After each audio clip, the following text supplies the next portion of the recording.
Selamat pagi dan salam sejahtera untuk kita semua.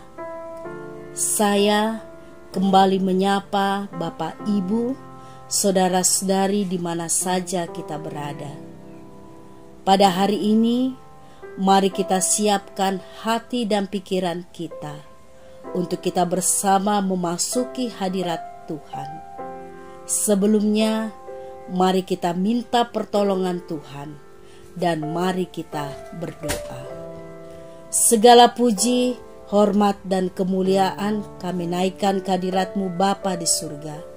Terima kasih Tuhan untuk kasih dan penyertaan-Mu, bahkan pemeliharaan-Mu di dalam kehidupan kami sepanjang malam yang sudah kami lalui. Dan pada pagi hari ini Tuhan, kami bersyukur kepadamu karena Engkau sudah membangunkan kami dengan tubuh yang penuh kekuatan kesehatan yang semuanya itu berasal dari Tuhan. Dan sebelum kami melakukan akan aktivitas kami sepanjang hari ini, kami rindu Tuhan untuk membaca dan mendengarkan akan sabda firman-Mu. Tuhan, buka hati dan pikiran kami saat ini, terangilah kami dengan kuasa Roh Kudus-Mu. Biarlah firman-Mu yang kami baca, firman-Mu yang kami dengarkan saat ini, itulah yang senantiasa menjadi penuntun dan pedoman dalam kehidupan kami. Terima kasih Tuhan, bersabdalah kepada kami, karena kami telah siap mendengarkan firman-Mu. Dalam anak-Mu Yesus Kristus, kami berdoa dan bersyukur kepada Bapa di surga. Amin. Pembacaan firman Tuhan pada pagi hari ini terambil dalam kitab 2 Samuel pasalnya yang ke-6 ayat 1 hingga ayatnya yang ke-15. 2 Samuel pasal 6 ayat 1 hingga ayatnya yang ke-15. Demikian firman Tuhan. Tabut dipindahkan ke Yerusalem. Daud mengumpulkan pula semua orang pilihan di antara orang Israel, 30.000 orang banyaknya. Kemudian bersiaplah Daud, lalu berjalan dari balai Yehuda dengan seluruh rakyat yang menyertainya untuk mengangkut dari sana tabut Allah yang disebut dengan nama Tuhan semesta alam yang bertata di atas kerubim.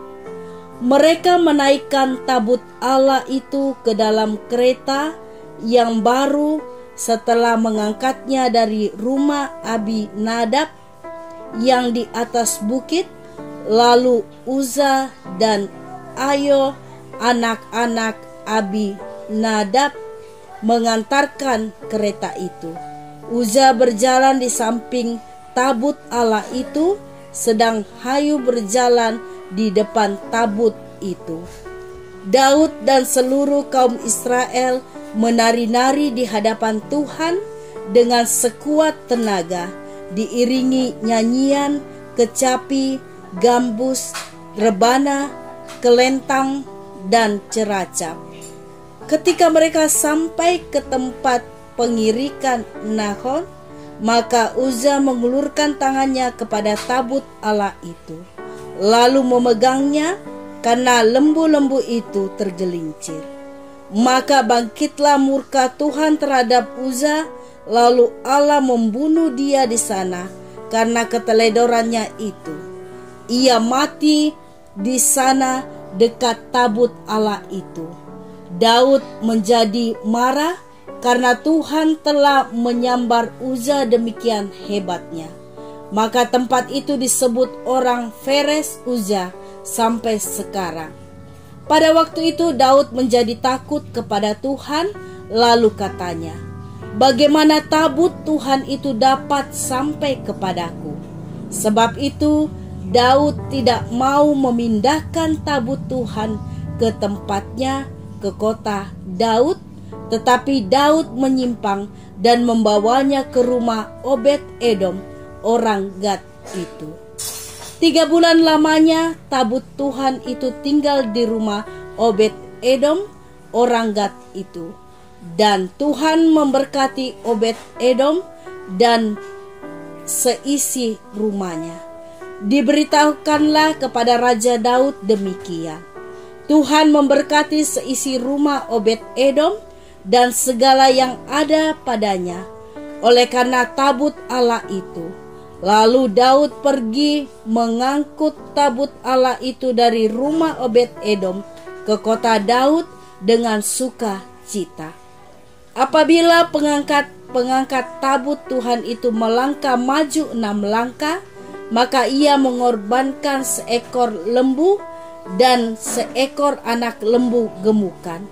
Dan Daud menari-nari di hadapan Tuhan dengan sekuat tenaga.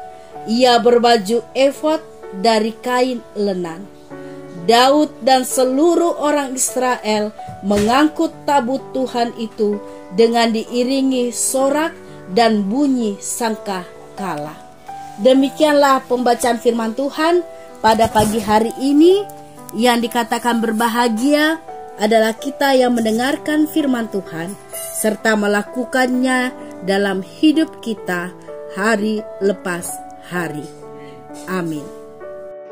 Saudara-saudari yang kekasih dalam Yesus Kristus, di dalam perikop bacaan kita pada saat ini yang terambil dalam 2 Samuel pasal 6 ayat 1 hingga ayatnya yang ke-15, di dalam bacaan kita ini diceritakan tentang bagaimana ketika tabut Tuhan dipindahkan ke Yerusalem.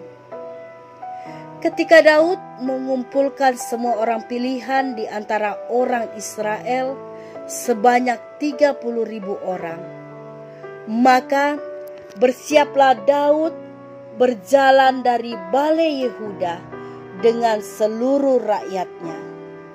Mereka mengangkat dari sana tabut Allah yang disebut dengan nama Tuhan semesta alam yang bertata di atas kerubin. Ketika mereka menaikkan tabut Allah itu ke dalam kereta yang baru, setelah mereka mengangkat dari rumah Abinadab yang di atas bukit, lalu Daud bersama dengan seluruh kaum Israel menari-nari di hadapan Tuhan dengan sekuat tenaga, diiringi nyanyian, kecapi, gambus, rebana, dan ceracap. Dan ketika mereka sampai di tempat pengirikan Nakon, hal yang mereka tidak duga terjadi, di mana ketika Uza mengulurkan tangannya kepada tabut Allah, lalu memegangnya karena lembu-lembu itu tergelincir, Tuhan menjadi murka terhadap Uza. Tuhan membunuh Uza karena keteledorannya. Dan ketika melihat hal tersebut, Daud menjadi marah kepada Tuhan. Daud menjadi takut kepada Tuhan, lalu berkata dalam hatinya, bagaimana tabut Tuhan itu sampai kepadaku? Daud tidak mau memindahkan tabut Tuhan itu ke tempatnya. Daud menyimpang dan Daud membawa tabut Tuhan itu ke rumah Obed-Edom. 3 bulan lamanya tabut Tuhan tinggal di rumah Obed-Edom.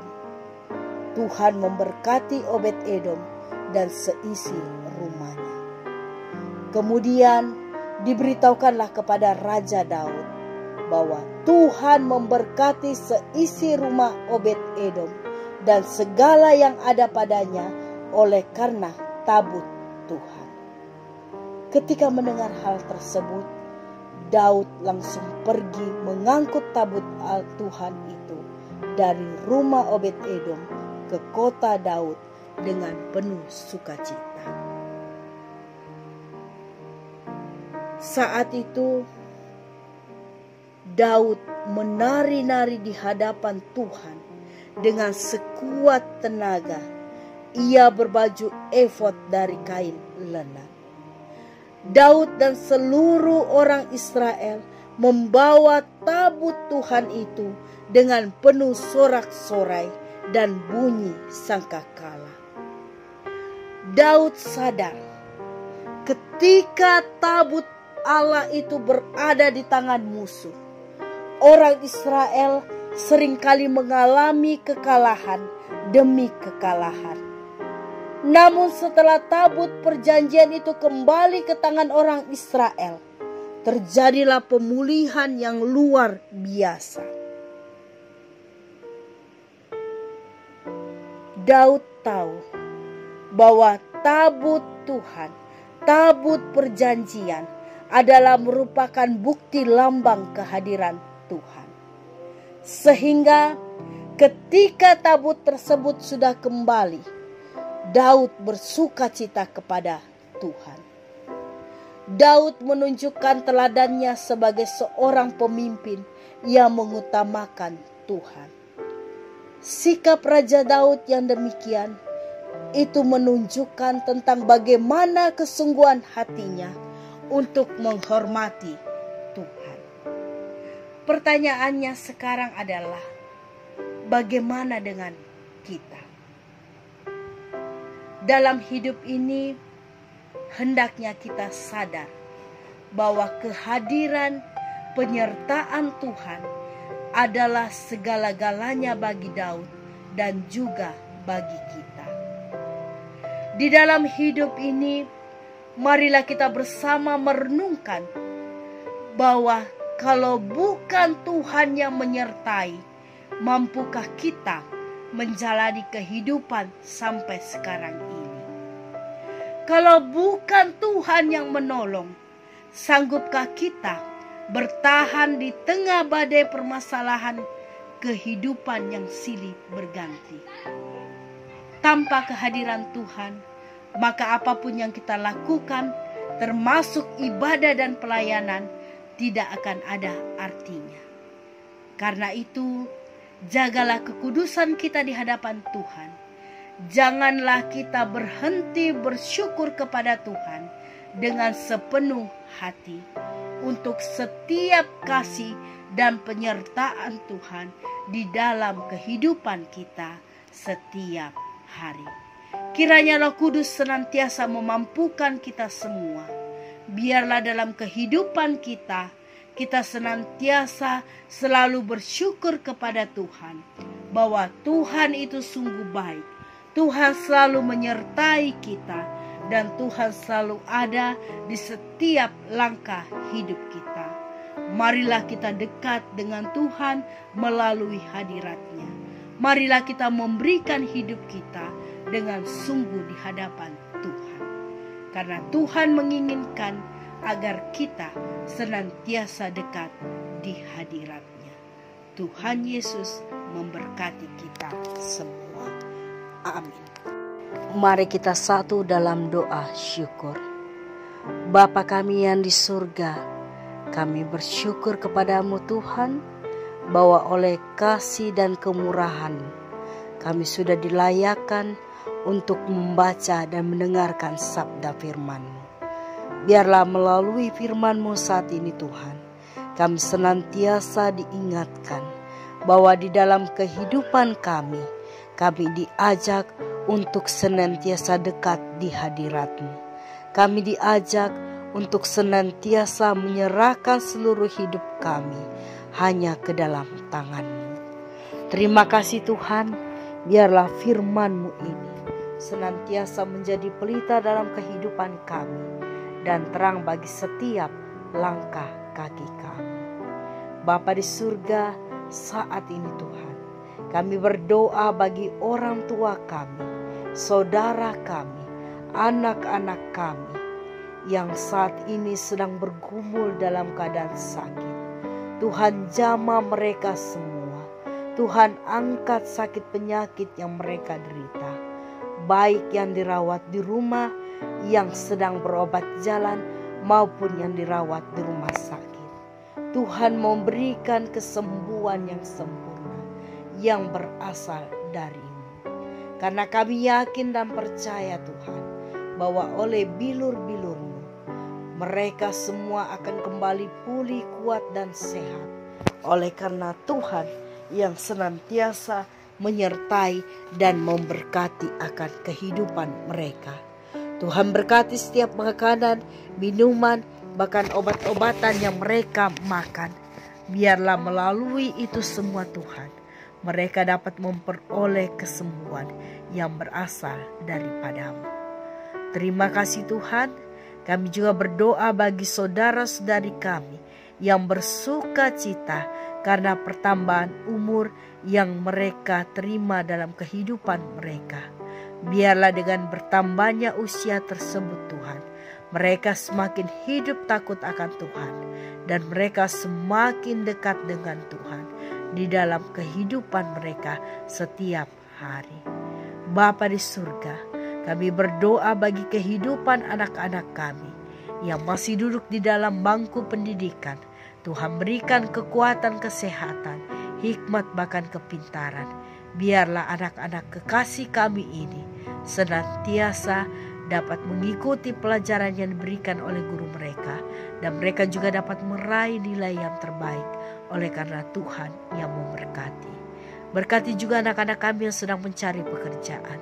Tuhan berikan pekerjaan sesuai dengan kemampuan yang ada pada diri mereka. Anak-anak kami yang sudah bekerja, Tuhan jadikan mereka teladan di tengah tugas dan pekerjaan mereka. Terima kasih Tuhan. Berkati kami semua dalam kehidupan pribadi, dalam rumah tangga, dalam pelayanan kami, bahkan dalam tugas dan tanggung jawab kami masing-masing. Biarlah dimanapun kami berada, kami senantiasa selalu melakukan akan sabda firman Tuhan di dalam kehidupan kami. Terima kasih Tuhan, kami serahkan akan pelayanan dalam jemaat kami Silo Campagaya. Tuhan berkati para hamba-hamba Tuhan, para majelis gereja dan anggota jemaat. Biarlah Tuhan yang memberkati kami semua agar kami senantiasa memberikan hidup kami untuk kemuliaan nama Tuhan. Kami serahkan bangsa dan negara kami. Tuhan berkati para pemimpin bangsa kami. Biarlah dengan takut akan Engkau, mereka dapat memimpin bangsa dan negara kami seturut dengan kehendak-Mu. Terima kasih Tuhan, kami serahkan hidup dan kehidupan kami, karena kami yakin dan percaya Tuhan akan menuntun, menyertai dan memberkati kami semua. Terima kasih Tuhan, ini doa syukur kami. Dalam anak-Mu Yesus Kristus kami berdoa dan bersyukur kepada Bapa di surga. Amin. Bapak Ibu Saudara yang kekasih, demikianlah sarota kita pada pagi hari ini. Selamat beraktivitas, Tuhan Yesus memberkati kita semua. Shalom.